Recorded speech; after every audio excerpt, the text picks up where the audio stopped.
Good evening, everyone. Good evening, everybody.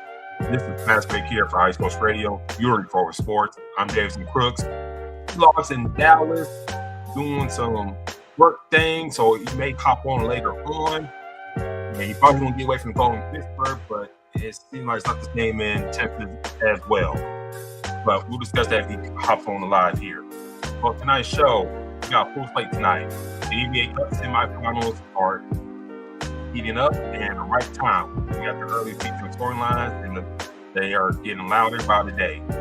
So we'll discuss those games, discuss the results, recap, and also be a preview of the NBA Cup finals as well. So lots to discuss tonight, including scores from the floor of college basketball. Lots to get into tonight. But this is Fast Break here for High Sports Radio. You're the Rick for Always Sports. I'll catch you on the other side of the sport message.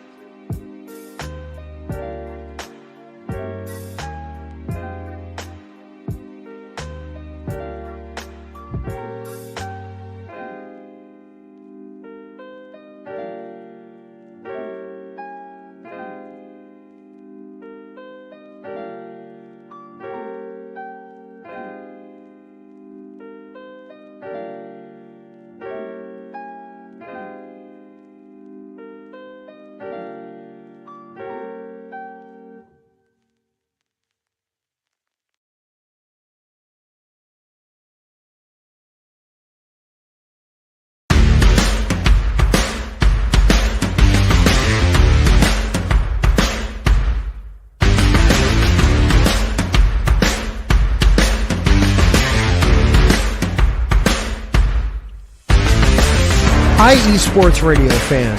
This show is brought to you by Planet Jerky Premium Brisket Beef Jerky. Planet Jerky is the official jerky of the 2022 California League champion Lake Elsinore Storm, single A affiliate of the San Diego Padres.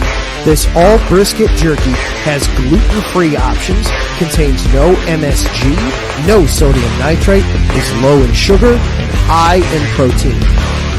Go to their website at planetjerky.net and follow them on Instagram at Planet Jerky. Planet Jerky, the jerky that's on a whole other planet.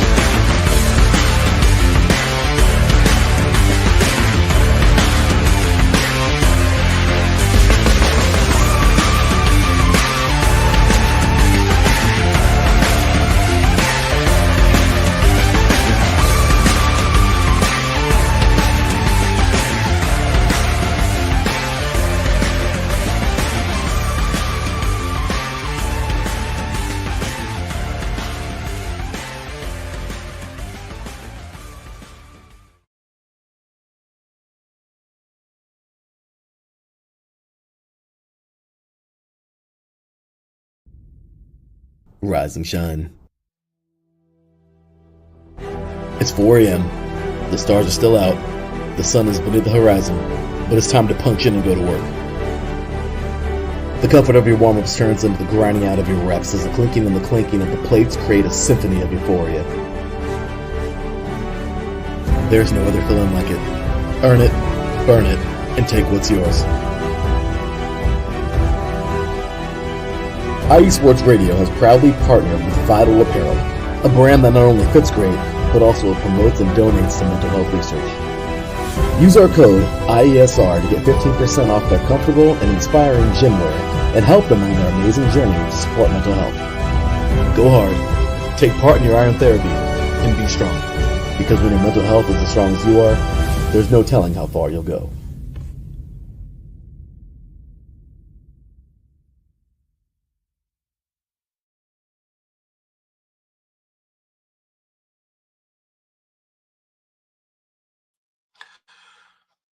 And welcome to the show tonight, ladies. Thank you to tune in to us tonight, ladies and gentlemen. Got a loaded show for y'all tonight. Lots to talk about, lots to get into tonight. As I said before, the monologue, D-Lock's in Dallas. I just wait for him to text me back to let me know to zoom in. So we're going to dive deep into this tonight's show here on iSports Radio. But if you are new to the show, like and subscribe. If you're on YouTube, hit that subscribe button, hit that little notification bell. Once we go live every Sunday, be tuned in, locked in, and get that alert ready. If you're new to X, Twitch, subscribe to iSports Radio. Give us a follow there. Once we go live, you get that notification on all shows in the network as well, including this one right here. So, NBA Cup semifinals recap. Let's start in Vegas, where the Knicks and the Magic tipped off the first semifinal. And listen, Jalen Brunson didn't just show up. He took over. 40 points, efficient, poised, and completely in control of the game's tempo. New York made a push in the second quarter and never looked back. And this is the team that's starting to understand who they are when the lights get bright. Also, on the other side of things, Orlando show flashes, but the defensive lapses were costly. They'll learn from this one, but last night belonged to Brunson and the Knicks. And just kind of going over this game, you had and I didn't tweet too much from this because I was in Tuscaloosa for graduation yesterday, so I didn't tweet too much of it. I was driving back home from Tuscaloosa. But anyways,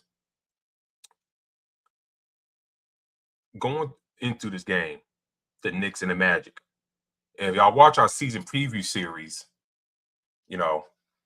I had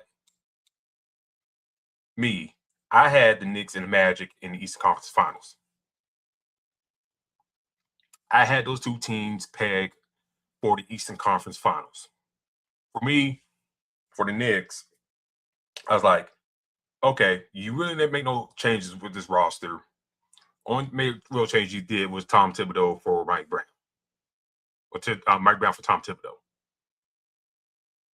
The roster stayed the same. You really didn't make no big moves. You kind of kicked the tires around for a couple trades here and there. Looking back at it now, maybe you could swing the fence for Giannis, but you kind of stay. You held onto your guns in a sense. Like you held onto your guns in the sense that you didn't make any moves. You added Jordan Clarkson.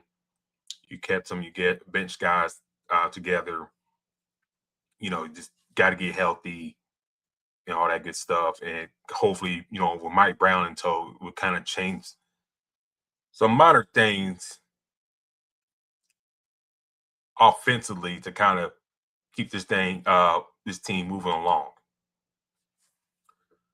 And for the most part, for the Knicks so far this year, they kind of kept things rolling along, but you kind of see the bench depth kind of take over. Yes, guys has mid games with injuries and stuff like that. That's part of the game. But you kind of see that depth, taking place. And I think the Knicks really kind of benefit from it.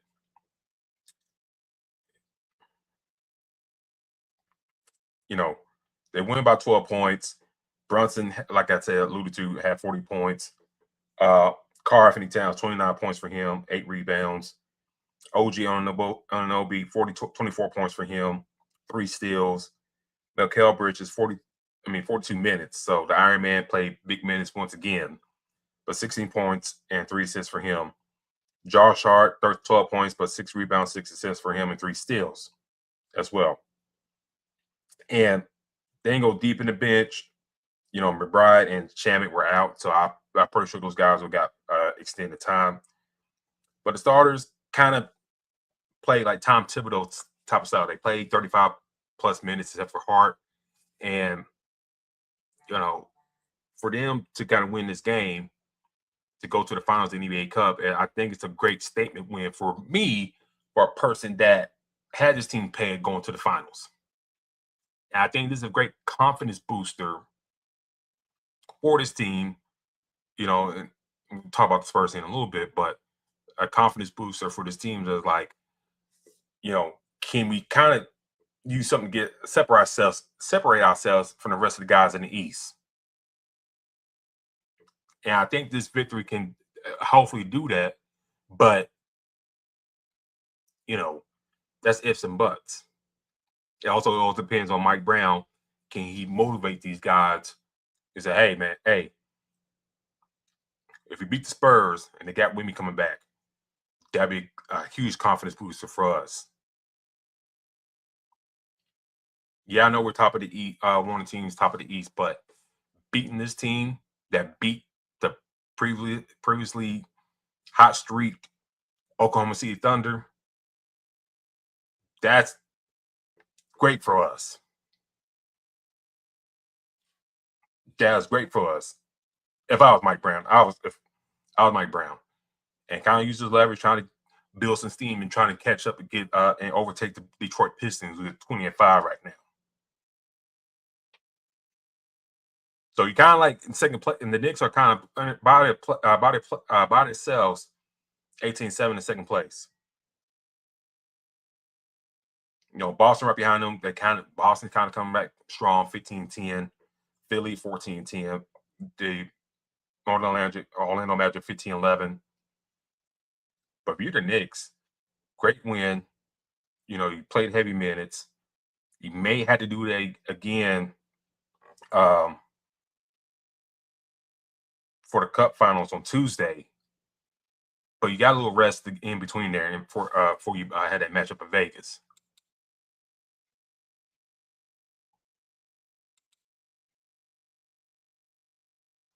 Costco. What you talking about, Marcus? I can know. Talking about this thing?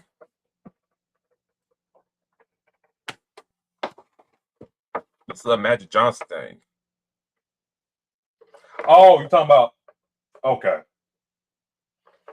Now my Boulevard.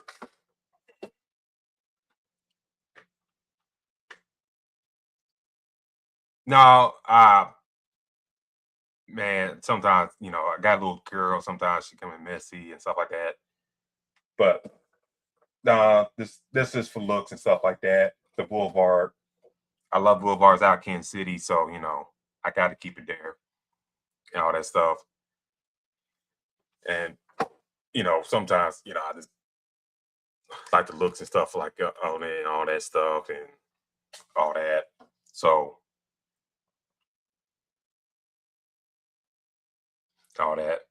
Yeah, trying to keep everything out. So that's the room looking as best as it could right now.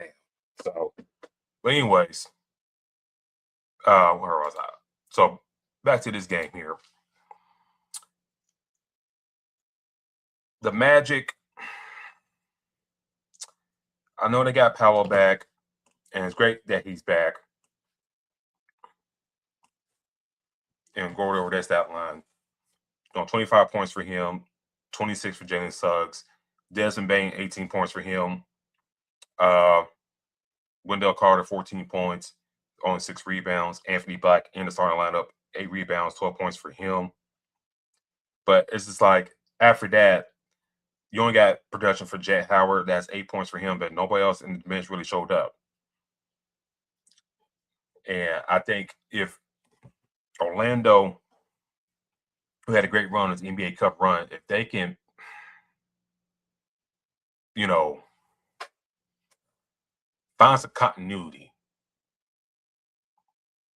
And what I mean by that, like, you know, Pelican Pancaro comes back for injury. Then Franz Wagner goes out. And me and D-Law kind of talked this, you know, off the show and stuff like that. Like, damn. Powell comes back, then Franz Wagner goes out. And it's like, damn, can we find some continuity with these two guys? Because you find some continuity with these two guys, I think it'll go a long way for this squad. But, you know, Desmond Bane been playing pretty well in the absence of when one of these other guys are out the lineup. And you got to somehow, you know, keep him playing strong. This, you know, when these two guys are back on the court together. But I think the biggest, you know, Achilles heel of this team, and I think it's a problem they've been trying to fix for a while, the point guard position. Yeah, Suggs played fine, but You can't let Jalen Brunson get 40 points off of you, especially in that second half. You can't allow that. You can't allow that at all. And the bench is not really giving you too much. I like guys like De Silva and whatnot, but they barely contribute anything for you. I've been saying on the show for years, Jonathan Isaac don't really give you crap, but they keep giving him money for some odd reason. So I think for Orlando, you got to look around and maybe kick the tires and try and shake things up and maybe get some change in there. I mean, it's one of the teams that could stay the form, and like I hope make it to the Eastern Conference Finals like I had. But I also see him getting clipped in the first and second round if guys are not healthy, or like I said, continuity and whatnot. But for the Magic, like I said, they'll learn from this. But it's just like it's not what I envisioned what this team could be. And I know if D-Locke was here, I think this team could be a lot better than what they present themselves. They got the scoring. If you look at the roster, they got the guys. They're not a small team. It's just gotta just find some balance, find some continuity and whatnot. If they can find those things, the Magic could be deadly. They really can. Moving over to the second game of Saturday's matchups. The Spurs 111, 109. San Antonio Suns, OKC with a long comeback. This was only the third and second loss of the season. When reports were saying that Victor Wembanyama was coming back in this game, and you didn't know how he was going to come back and feel, and you didn't know, how much effect he's going to have in this game, and what his, in other words, pitch count will be against the OKC Thunder. And coming to this matchup, the Thunder were rolling.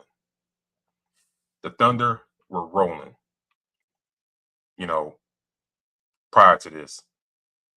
And you got to give the Spurs credit. They came in, they won this game. San Antonio's late game exposure, composure.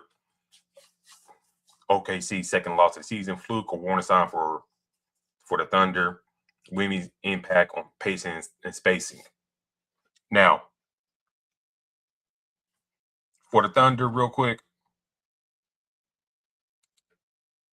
even elite teams have hiccups. Let's be real about that. It happens,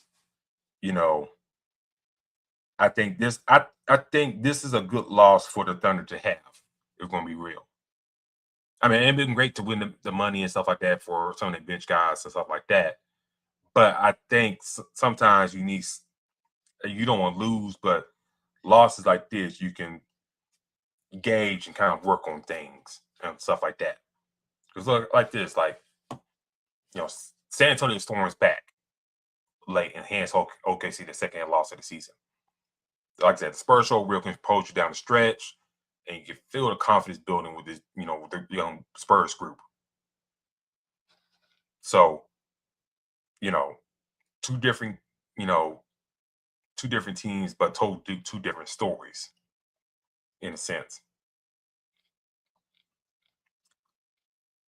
And, looking at OK's stat line, 29 points for Shea, 5 assists, 5 turnovers, which is not good. Chet Holmgren, 17.7 rebounds for him. Jalen Williams, 17 and 7 rebounds for him, 4 assists. Isaiah Hartenstein, 10 points, 9 rebounds for him as well. And then, Caruso, 11 points for him, 8 rebounds. How you let a guard get 8 rebounds on you, it's always mind-boggling to me. But Casey Wallace, 7 points for him. And then for the San Antonio side of things, like I said, Victor was on account on a pitch count, but those 20 minutes he gave 22 points, 9 rebounds, 2 blocks, really kind of affected the game. But you got to shout out Stephen Castle and then Devin Vassell. 22 points, 23 points respectively. The 6 turnovers by Stephen Castle can be worked on. But those guys, along with De'Aaron Fox, played well, played composed. Dylan Harper off the bench, 8 points for him. Julian Champagne, 8 rebounds off the bench for him. Guys like Jeremy Sohan, Kenny Olynyk did not play in that game. But, when your best guys are doing well and stuff like that and mounting comeback, you got to roll those guys. And, for the Spurs, they shocked the league. San Antonio, closed that game like a veteran squad. And Mitch Johnson did a great job in that game.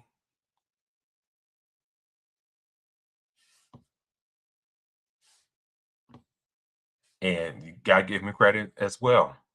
And not just the players. I know Victor came back, but sometimes you got to give coaching, and coaches his dap. Wendy bending the floor, the young guys step him up, and suddenly the Thunder, they look human.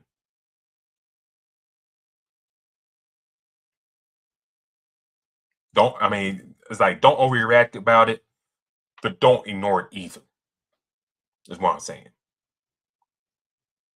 Do the Spurs match up very well with the Thunder? Yes. Yes, they do. Victor matches up well with Chet Holmgren and Isaiah Hartenstein at the same time. And then young guys like De'Aaron Fox, Dylan Harper, Vassell, Castle can match up well with guys like Jalen Williams, Caruso, and Shea. So these teams match up very well. It's just like OKC's just been on a different run. So, shout out to the Spurs. They came in and won the damn thing. They did well. They get to the championship, and now, in Tuesday's final. What's the stuff around?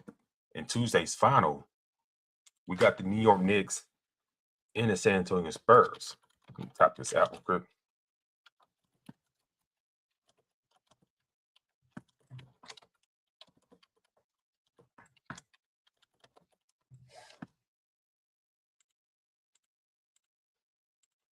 And now we got these two teams in the finals.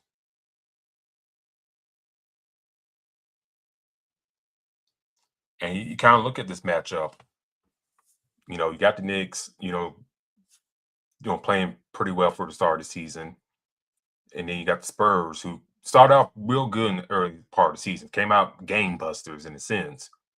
But, injuries kind of took it back at things. Dylan Harper went out, then Victor went out, and other guys didn't have to line up and stuff like that. Now those guys are kind of slowly coming back. Now we're kind of, seeing this team back to where they were in the early of the season. And I think those injuries didn't happen early in the season. Could we talk about this team, having less than 7 losses? Fair question. Fair question to y'all. If y'all catch the playback on this. If guys that like Victor Wembanyama, De'Aaron Fox, Dylan Harper didn't go out with injuries up to this point in the season, are the Spurs a 7-loss team?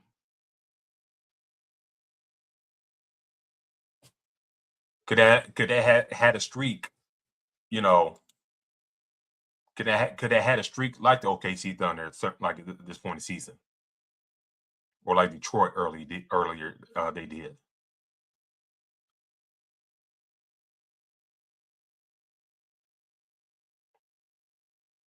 tough questions. And this matchup here, if OKC doesn't make the finals somehow, some way, could we look at the Knicks and Spurs, a rematch of '99? That lockout season. Could we see rematch them back in the finals? Knicks Spurs in the NBA Cup Finals. If Victor's on the pitch count again, I have to get a slight edge to the Knicks. Slight edge to the Knicks because I think if Towns could come out and be dominant in that game and kind of if you get the Knicks, a nice lead, him and Brunson, against the Spurs, I think they'll go a long way for them to win it. And I also think if the Knicks, come out and play strong and whatnot, could Mitchell Robinson, if you got Victor, if the Spurs got Victor on the pitch count again, can Mitchell Robinson give you good solid 20 minutes against Victor to make his life a living hell? That's another fair question there. So you Mike Brown, if I'm Mike Brown and I'm in his head, I was like, okay, if Victor's going to be a pitch count again, how can I negate that and limit his impact? And that's one of the things me personally, I would do. I would have Mitchell Robinson. Okay, I set Mitchell to the side. Say, hey, wherever the goes in, you in. I'll push Cat to the 4. You get the 5, and you're just on Cat. I mean, not on Cat, but on Victor.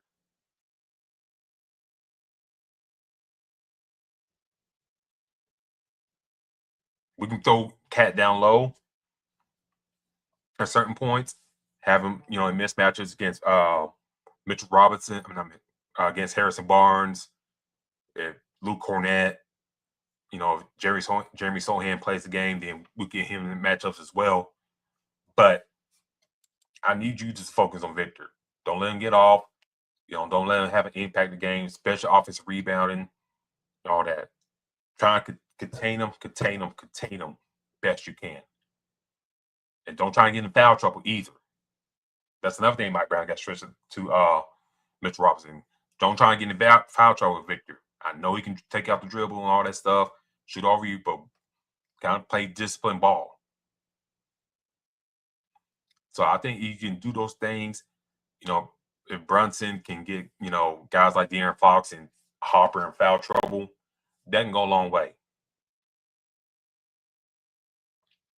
And then guys like OG and Miles Bridges, you're locking up the other dudes for the most part. You do that, I think go a long way from the Knicks. And those, Josh Hart too. And yeah, those guys probably have to play heavy minutes in this type of matchup, but I think they can more like doing it in this game. But for the other side of the things, for the Spurs,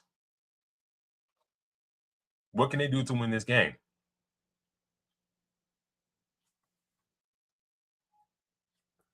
Get those guys in the Knicks in foul trouble. If the Knicks gonna play heavy legs again, then you got to get those 5 guys in foul trouble. Get Brunson in early foul trouble. You got a nice 4-guard rotation. Use it to your advantage. If Shamet and McBride are playing, you got to take advantage of that. Make them Knicks go deep in the bench. I think if you can do those type of things, that'll go a long way. Now, if Victor's not starting again, you got to contain Cat and, make his life a living hell till Victor gets in. But Luke Cornett got to show up strong in the first half, in the first quarter. Harrison Barnes got to show up strong as well. So I think if, the Spurs can do those things and Victor can come in, change the game's different pace, different points of the game defensively, like I alluded to about the Knicks, if you slowing down Mitchell Robinson, if Victor's guarding Mitchell Robinson, then Knicks are basically 4-on-5. So in that type of sense, Victor's helping, if Jalen Brunson trying to drive the paint. If Carl Towns, trying to check a 3-pointer or trying to post up down low, you could probably move Victor around different guys, double team and trap better. Allows, if you got Mitch Robinson there in the game at the same time with him, then, what's he really going to do? And plus, he can't shoot for free throws for shit. So that's another added plus, for the Spurs. So if Spurs win that game, Victor, help out on switches, help out on the double teams, and especially if Mitchell Robinson's on the floor. If you can do that while Mitchell Robinson's on the floor, that'd be great for them defensively. Offensively, try to get, guys like Mitchell Robinson out the game early to make him go deep in the bench. And make Cat the 5 and make his life a little hell down low. Get guys like Brunson in foul trouble. I think you do those things, box out guys like Miles Bridges, OG, and Josh, and not let them have, small things impact them. Let them do their little things like steals, rebounds, hustle points, stuff like that. I think you can win this game. I think winning this game for the Spurs and winning the NBA Cup Finals will kind of go a long way for this young team to, have that confidence for themselves for the rest of the season. You beat the Thunder, you stop the streak. Their winning streak they built. And that, so much so that you had teams around the league kind of, just scared to death, if the Clippers bottom out into the lottery and stuff like that, what the hell they going to do with that draft pick? But with the Spurs beating them, I think, it kind of shows that you can beat, you can beat this team, you can beat any team, let's be real. But it kind of shows like, damn, the Spurs probably got the tools to beat the Thunder. And if they get matched up on the 7-game series, they can do that. Let me see.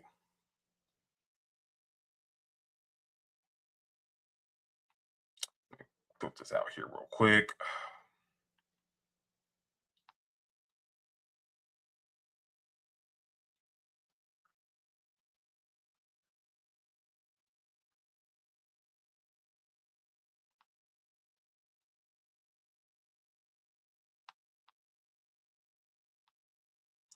Excuse me, ladies and gentlemen. I'm just trying to get this typed out real quick.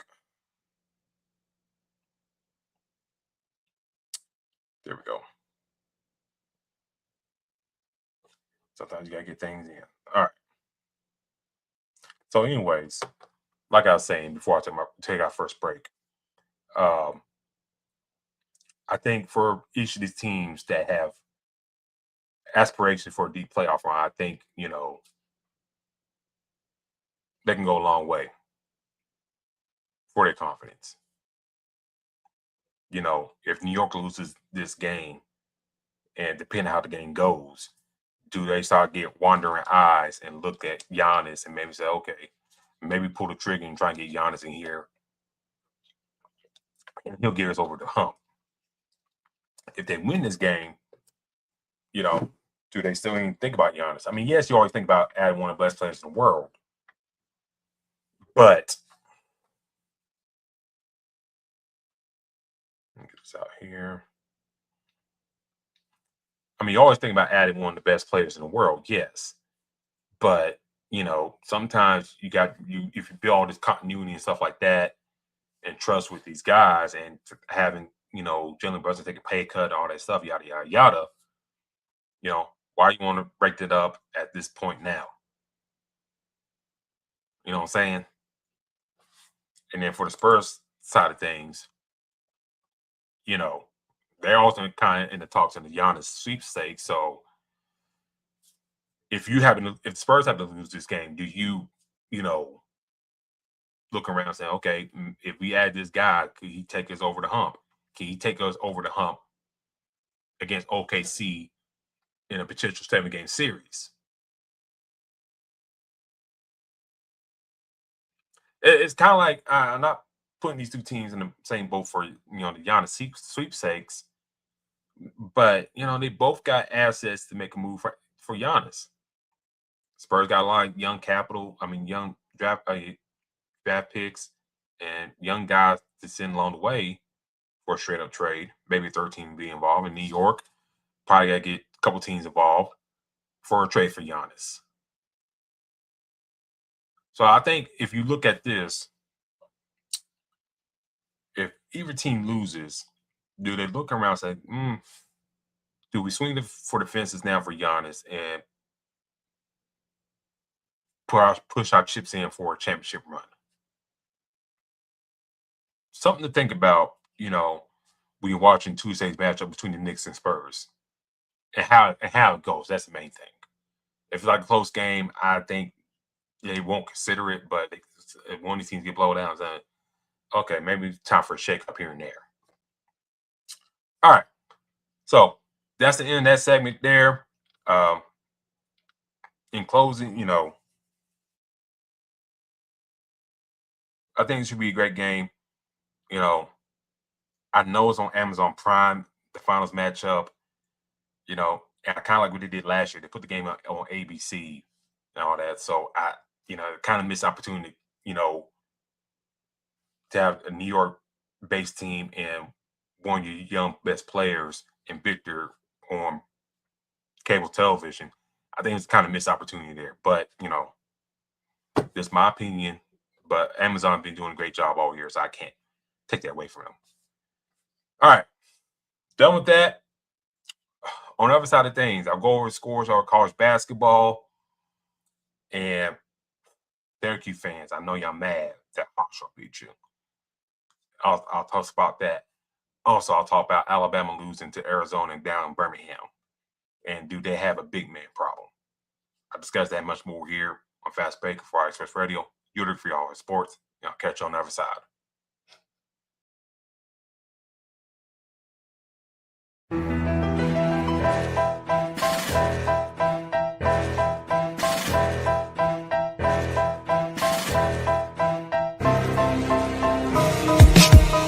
For the last 10 years, IE Sports Radio has been bringing you amazing content ranging from interviewing legendary athletes, coaches, and other authorized media personnel to building tailor-made shows dedicated to all major sports cities around the country. Make sure to follow us at IE Sports Radio on X, Instagram, Facebook, TikTok, and YouTube to keep up with the latest in sports and with all of our shows. Also, make sure to check out our daily updated website at iesportsradio.com. At iesportsradio.com, you can see our daily show schedule and check out all of our show pages with personal bios to learn a little bit more about each of our awesome hosts. In addition to our show pages, you can catch the iSports Radio blog, Hall of Fame, Fans of the Month page, and our merchandise shop, including t-shirts, tank tops, caps, long sleeves, hoodies, and more. For now over a decade here at iSports Radio, we've continued to be by the fans, for the fans, and we thank you all for your support and for making iSports Radio your direct feed for all that is sports.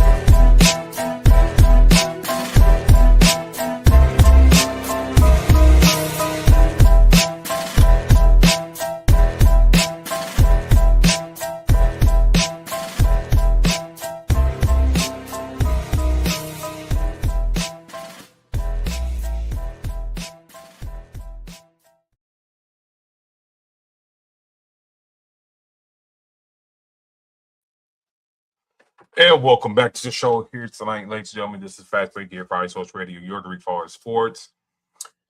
Talk about some breaking news here. Well, not breaking news, but Kristaps Porzingis, big man for the Atlanta Hawks, is out with that illness again that he's been kind of dealing with for the past, I want to say, a couple of years with the past couple of years. Sorry for the Celtics now. He's on the Hawks now. Shams Charania, saying that Porzingis will be missed the next 2 weeks and undergo further evaluation. Sources tell ESPN. Both sides are prioritizing the long-term. Excuse me, I get my words right. Prioritizing the long term of the season for Porzingis. This ain't worded right. who has missed 7 of the last 8 games. Porzingis was diagnosed with the autonomic condition postural orthostatic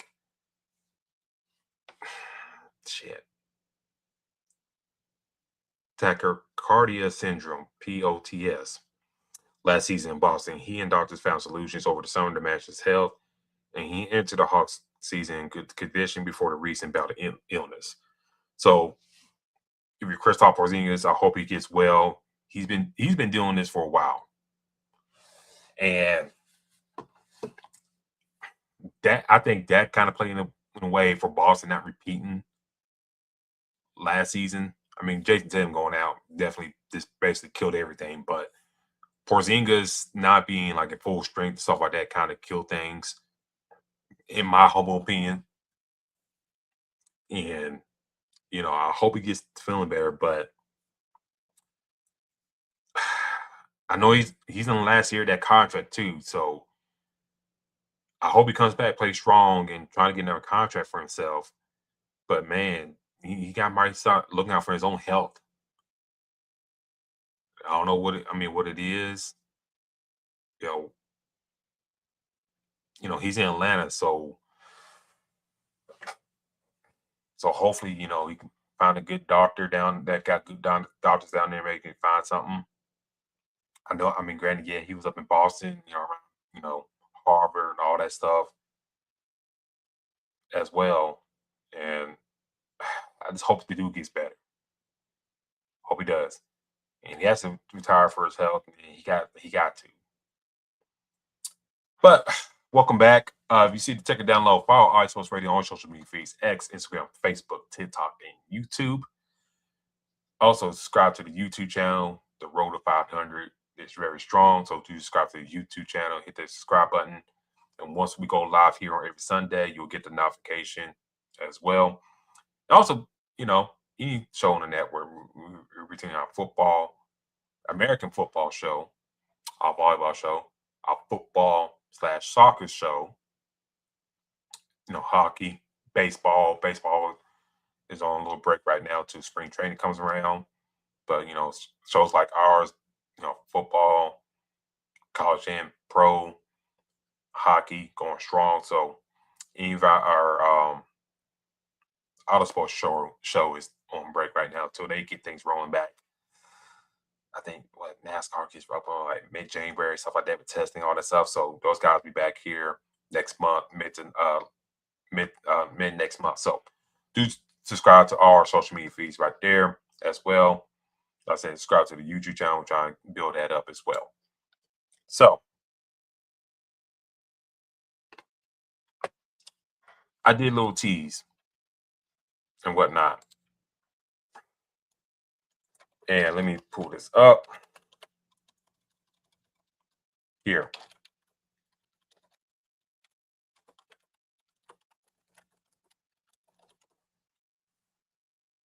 Syracuse.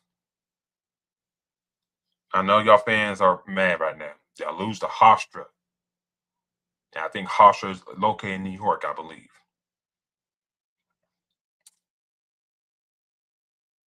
And I know this program is kind of trying to find himself and whatnot. And I know I have not talked much about,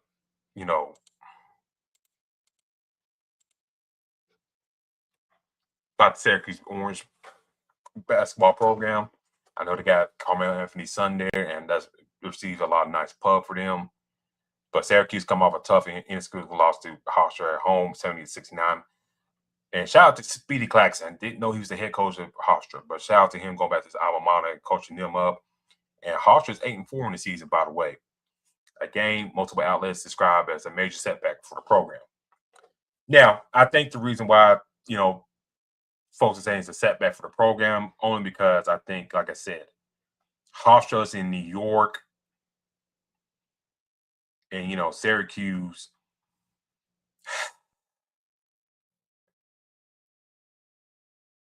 Syracuse men's basketball, if you look at the men's basketballs in that state, I think it's part of the premier one. and then right below them is like St. John's. But depending who you talk to, like alumni or whatnot, you probably get different answers or whatnot. So let me pull that up. But they lose 70-69, 22 points for Cruz Davis to lead the way for the for Hofstra. 12 points for Preston Edmond as well. For the Syracuse side of things, J.J. Starling, 15 points for him. Kanye Anthony off the bench, 12 points for him as well. And, you know, Syracuse shot well from the line, 9 for 16 from the line, you know, and Hofstra shot is only 6 for 6 from the line. But, you know, it's just like, well, Syracuse, and I think I could divide, you know, things I kind of pick up on them, you know, they struggle to put complete performances. They look good in stretches, but they don't complete games. And, you know, seeing who the coach is now for Hofstra and Speedy Claxton, if y'all know about Speedy Claxton, you know, he was like a tough, you know, grinding out dude in the NBA who played pretty long in the NBA. Small, tough-minded, you know, like I think like 5'11", 6 foot type of dude, but real scrappy and stuff like that. So you knew coming to this matchup that you can't really like lax off with that, and that mindset is going to translate to his players. You know they got 6 steals on that matchup, 5 blocks in that matchup as well. You know, shot 66% for 3-point land, 49% from the field altogether. You know, Syracuse out rebounding 27-26, but that's on about difference about 1 rebound. Yeah, Syracuse got 9 blocks, but Hofstra got 5. But the turnover battle, both teams kept under, under 10, so that's great. And like I said, the guard matchup, Speedy Claxton, point guard, Philly. That's more the time he's known for. So he's going to coach his guards up, and they did a great job, and they won the game. And I think what we've seen around college basketball and whatnot, and we've been saying on the show for years, these mid-major programs,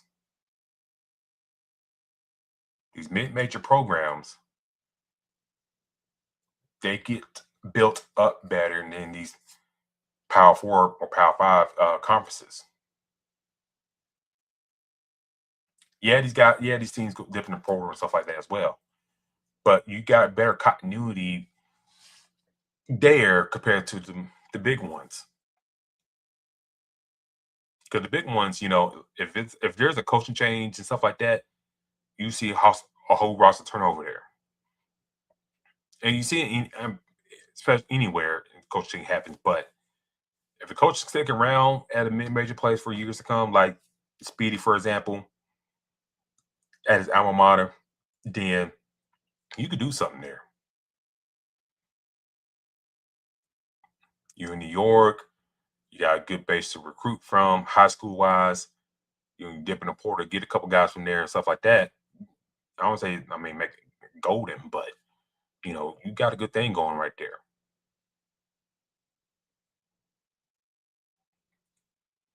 So these mid-major schools and stuff like that, if you can build a solid base and stuff like that, you can win some games. We've seen it before, but, you get my point in this point of era of college athletics, NIL and transfer portal, all that good stuff. You can win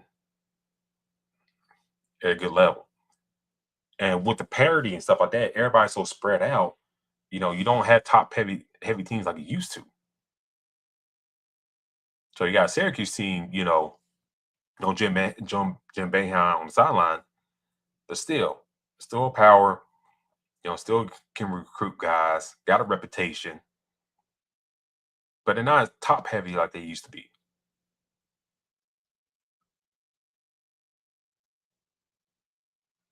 Like you see all these schools like Kentucky, throwing big money, stuff like that, and they have been having mixed results, especially in the big time matchups.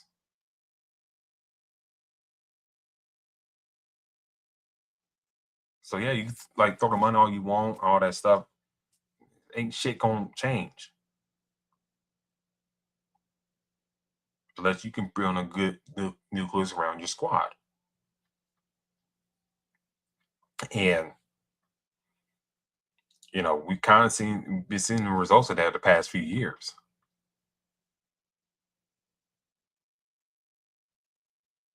So Hofstra winning, it shouldn't be too much of a surprise. I mean, yes, surprise they did, in that freaking house that they play in. But with a loss like this, with a coach for Syracuse, be on the hot seat. Let me read some comments that Syracuse fans had that I saw on. Let me read these comments I saw on Yahoo first. This guy wrote, SU has become a pathetic show of itself since Coach Boeheim retired. Pathetic.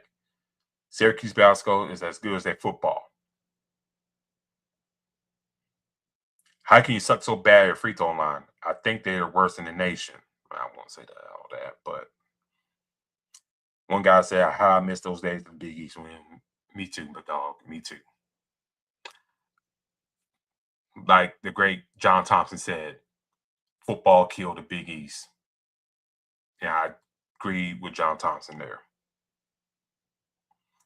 Q stinks and never succeed when coached by Autry. That's the current coach of Syracuse.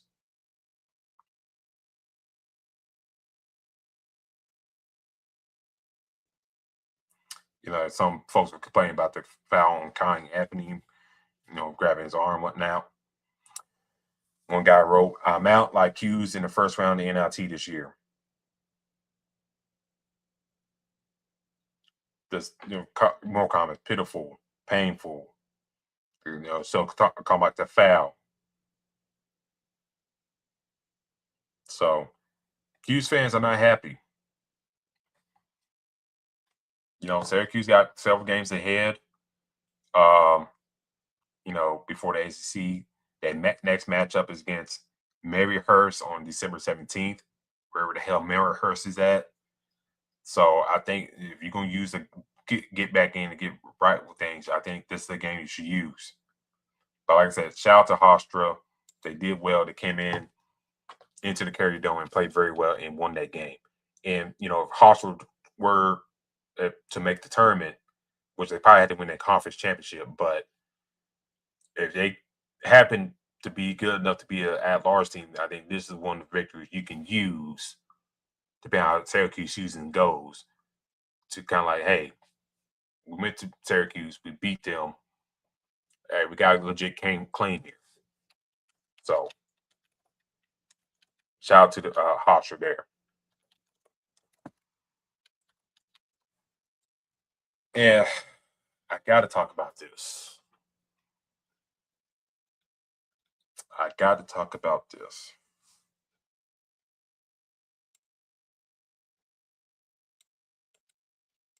My Alabama Crimson Tide.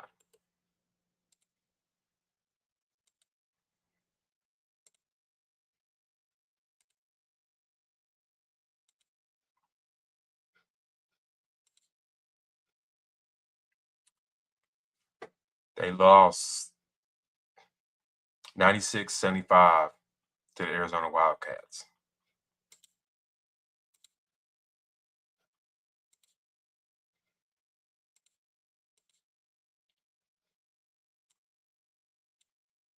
Oh, stupid ass thing. I hate this setup in the yard.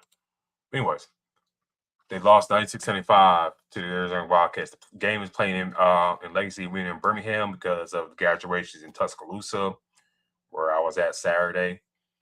most Saturday down in Tuscaloosa. Arizona injured as the number 1 team in the country, and so exactly why. I can tell you why.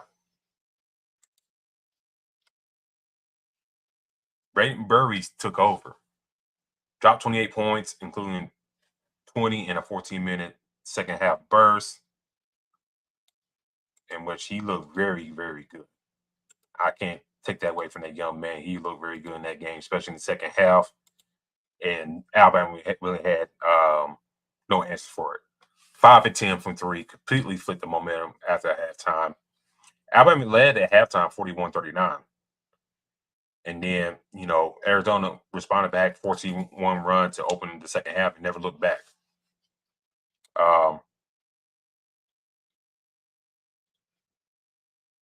Nate Oates. Put this up here.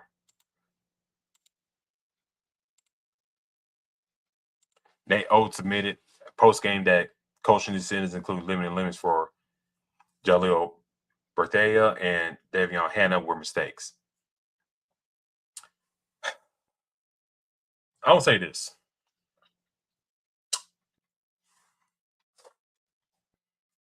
And I think this has kind of been a theme for Nate Oates since he's been the Alabama head coach.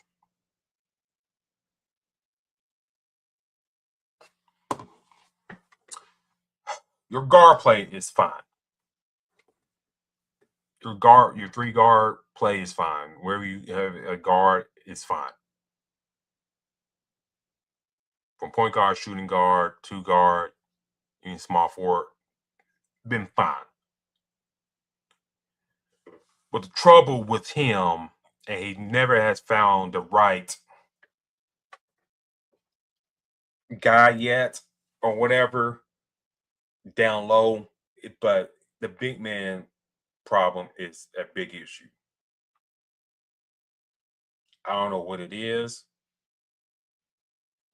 I don't know if he like some gun ho to run his system, and the big man got to adjust to it. Because before the season, he got guys like Noah Williamson in from Bucknell, and look at his tape. I was like, okay, big guy can score, 6'11" and whatnot. And now, if you plug him into the system, he's unplayable in Nate Oates' system. So much so that people are calling this guy a bum and stuff like that. But I think this guy's not good for the system.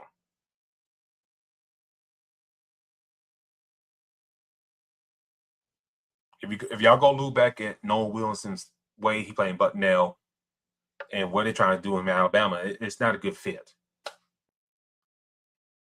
And on paper, it probably looked good for both parties involved, but it's not a good fit now.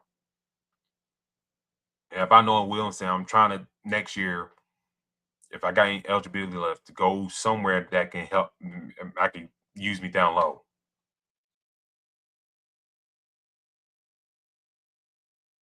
Like a Wisconsin, Michigan State, somewhere like that.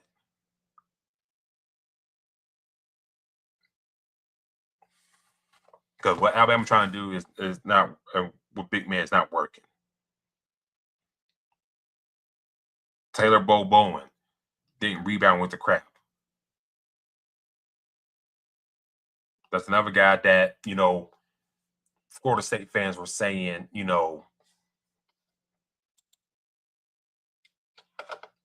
that at times he looked very good, but other times don't be surprised if he's out there getting cardio.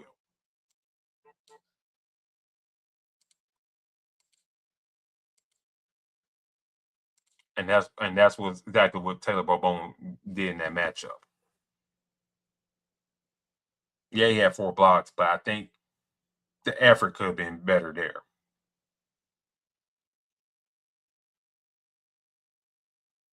And then, just kind of looking, they went deep in the bench. Bistro, who came in, looked very good against Illinois, didn't really have an impact. And I think if you need keep somebody honest to unload, I think you got to keep him there. Aiden Sherrill, he had 8 blocks, 7 points, but it's still kind of wait for him to break out his shell. And I kind of started to wonder if the Alabama system is good for him too.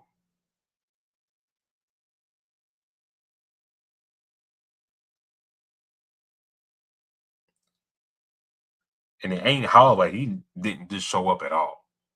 Like 0 points, 2 assists, 2 turnovers, like dick all nothing.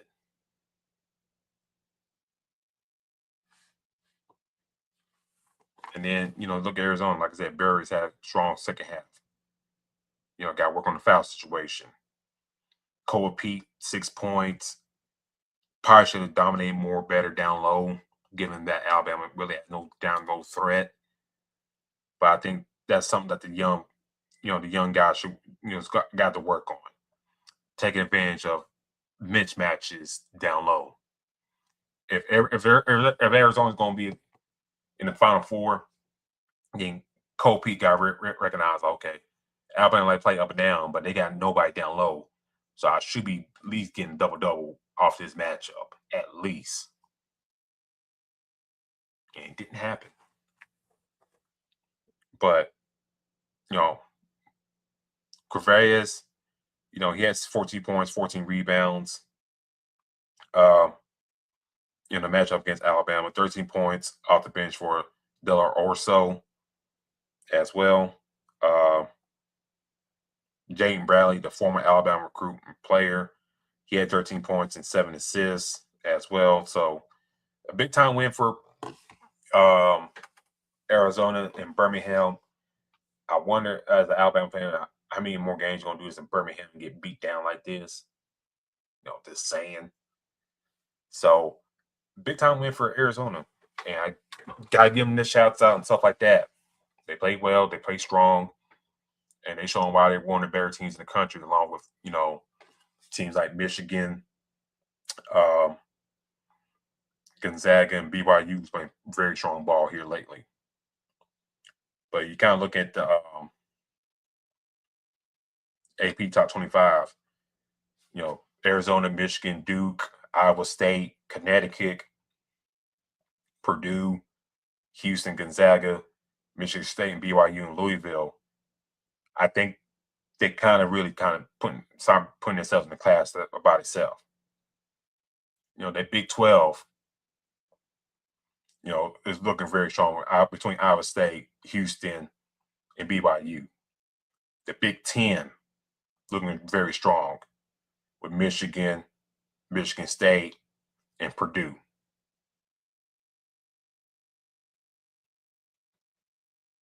Forgot about Arizona, Big 12. So 4 teams, After that, schools like, Illinois, Alabama, Texas Tech, Arkansas, Florida, Auburn, Tennessee, and stuff like that. Nebraska, who's on a nice winning streak right now, they're undefeated as well. So it's going to be very interesting when conference play starts, all these schools. And once, conference play starts and, you start seeing, who's there and whatnot. But I think one stark difference between the men's and the women, and you see some big time matchups in the women's, but it's very few and far between. But for the men's, you see these gauntlets that some of these teams go through. We saw in the Players Era tournament, Maui and stuff like that. Even these matchups right here, Alabama and Arizona. Great matchup. And it kind of showed Alabama's flaws and whatnot, especially in, defensively and offensively. So, shout out to Arizona. They won that game. Salute to them. And they probably keep that number 1 position in the poll. Even though I still think Michigan deserved it and Duke right behind them, but Arizona is one of the better teams out in the country. So I really can't hate them being number 1. But, kids like this, Brandon Berry's playing very well.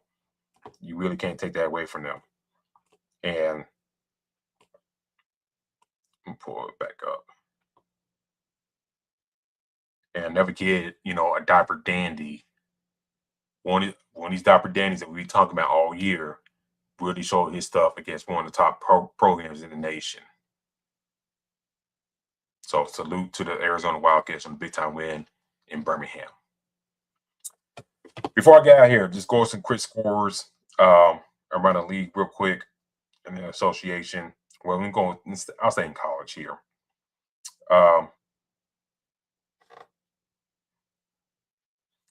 Iowa State, they win today, 78-53 over Eastern Illinois.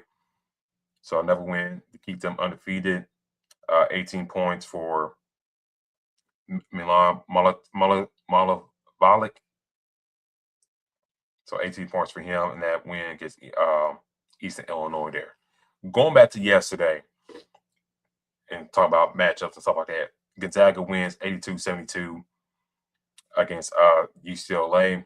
Big time win for the Zags there. BYU, like I mentioned before, winning 153 against UCR. AJ Demesta, 26 points, 8 rebounds, 7 assists for him, 5 steals in that matchup as well. A guy that, speaking as an Alabama fan, will probably help balance this team if they were able to stack them.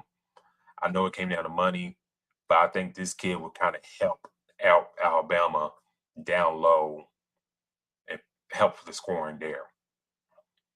And that balance between him and Fallon will gone a long way, for the Crimson Tide. But he's been playing very well for BYU.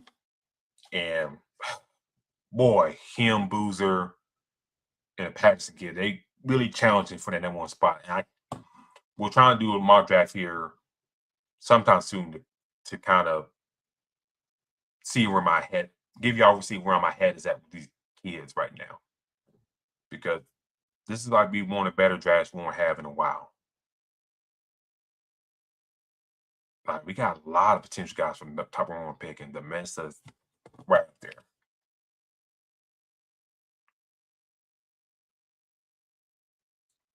Michigan, they beat Maryland 101-83. So another double-digit win for the Wolverines and Dusty May in that team. And probably the best positive thing going on for Michigan, also along their, for them right now, because the football program is like in a hot mess. And I know the Shamar Moore stuff is a hot topic right now, but he just one of the issues going on with the Michigan football team. Let's be real about that. Harbaugh got a clean break to go away to the NFL, which he should have been punished more. But you got the Connor Stanley and stuff, all this stuff. The one coach getting arrested by the FBI and stuff like that. So, yeah, Sharon, not a good look with the staffer and stuff like that. But Michigan football got very deep-seated problems. And I don't know who the hell they look to get to replace Sharon Moore. I know it's been talked about Kalen DeBoer and stuff like that.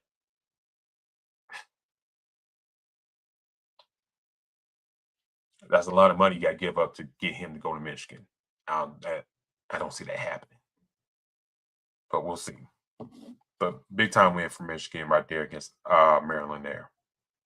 But shout out to David Coit, 31 points for him in that loss for Maryland.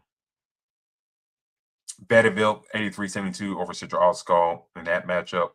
Kansas in overtime against NC State, 77-76. Melvin Carlson Jr., 36 points for him in that win against NC State. In that matchup against NC State. Peterson, excuse me, I keep on calling Patterson, but Peterson, 17 points for him. And I think he did get hurt in that matchup as well. So they've been talked about sitting him down for the rest of the year and potentially saving his draft stock and whatnot. And for me, I think that would be a big mistake because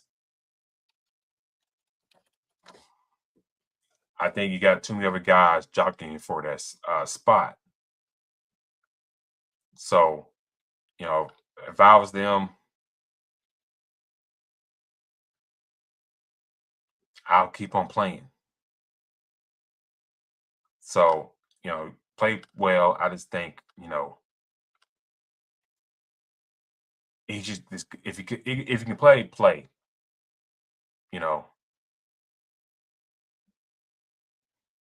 because Kansas. I'm not saying they're winning the championship this year or not, but it's a good chance they could if he plays. And if he doesn't, I think you can just, take them out of the possibility. So, and then I pulled something from Bill Self said,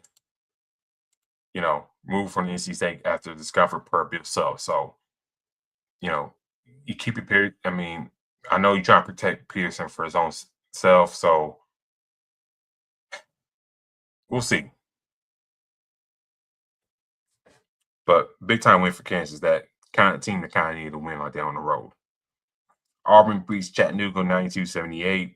Nebraska, a surprise team right now in the country that nobody's talking about, 83-80 over Illinois in that matchup there.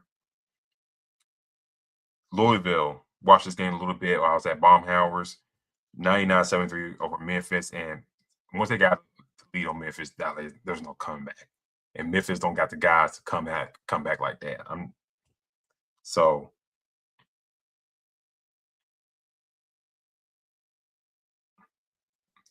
I mean, bad loss.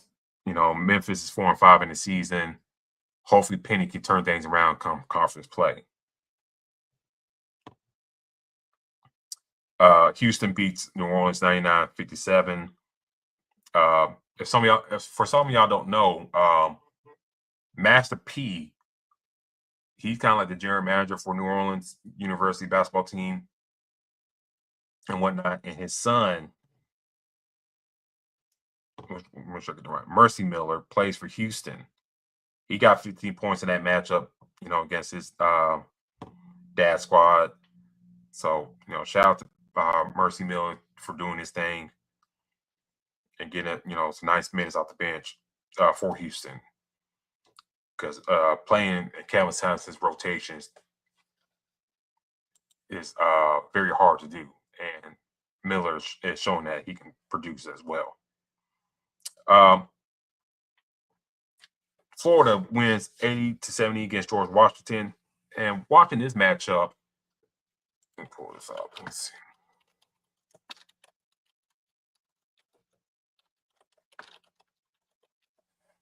I did watch this matchup here. George Washington played him pretty tough. As part of the Orange Bowl basketball class in Sunrise, Florida, Xavier Lee, dropped 24 points. Pull this up here.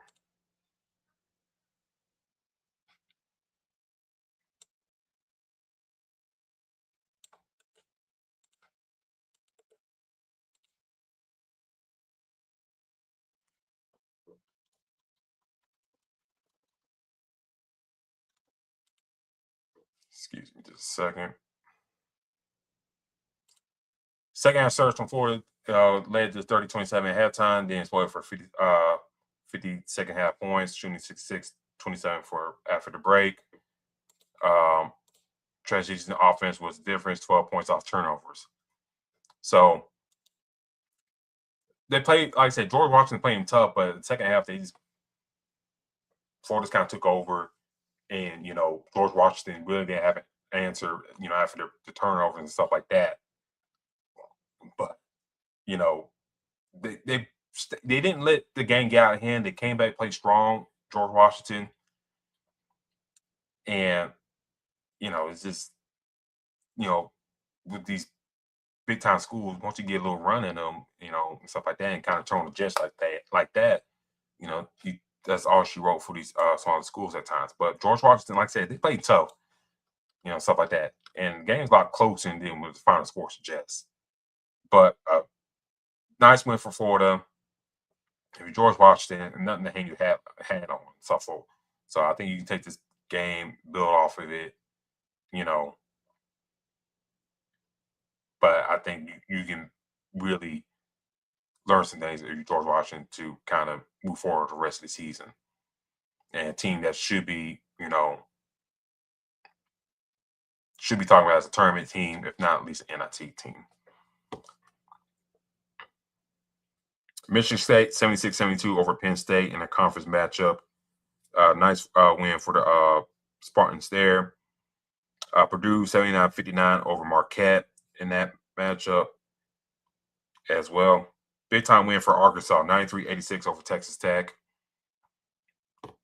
in that matchup. 24 points for Brazil. 20 points for Knox. 20 points for Akov. Jacob Tompkins, 30 points, 11 rebounds for him in that matchup against the Hogs.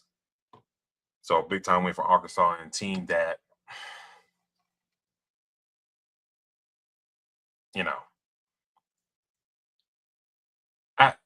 we'll just see come tournament time. We'll just say that about Arkansas. Then finally, for our guy here, St. John's 91-64 over Iona. Ray Pitino against one his former old squad. Them there at home. And kind of going back to Arkansas, the reason I said it like that,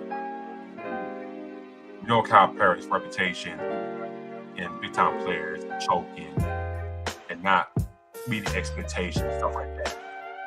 So I'm kind of reserving judgment until we get to March. And I'm not saying it's a big time win. It's a great win. But East Tuckalucky State in the first round, that'll be determined where you're gonna fold. You know what I'm saying? That's all I gotta say right here. Women's real quick. South Carolina beat Penn State 95-55. Kentucky women's beat Belmont 77-69. Texas all over Baylor 89-54. Seton Hall with an upset victory over Auburn 69-63. Auburn got a new coach and losing to a Big East school right there. Not a good look for him.